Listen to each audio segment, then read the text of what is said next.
মানুষের অভাব অভিযোগকে কোনোভাবেই অস্বীকার করা যাবে না। নেপালের কমিউনিস্ট সরকারের পতন থেকে শিক্ষা নেওয়া উচিত।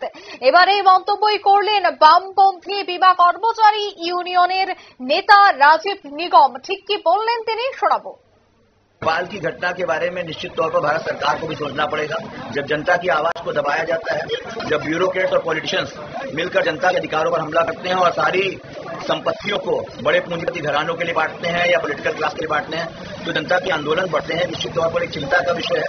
डेमोक्रेसी बचनी चाहिए। वहां डेमोक्रेसी को लेकर कुछ कल नई सरकार का गठन हुआ है और हम चाहते हैं कि तमाम सरकारें इससे सबक लें और उन चीजों को नजरअंदाज न करें जो जनता की आवाज है, जनता के लिए जरूरी है। আপনার নাম আর मैं राजीव निगम। আপনারা শুনলেন এই বক্তব্য। অর্থাৎ মানুষের অভাব অভিযোগকে কিন্তু কোনোভাবে অবহেলা করা যাবে না। ভারত সরকারকে ওই বিষয়টা ভালো নজরে দেখতে হবে, কারণ শ্রীলঙ্কা বাংলাদেশের পর নেপালের যে ঘটনা ঘটেছে তা থেকে শিক্ষা নেওয়া দরকার বলে তিনি বললেন। নিয়ে নিচ্ছে ছোট্ট একটি বিজ্ঞাপন বিরতি, সঙ্গে থাকুন।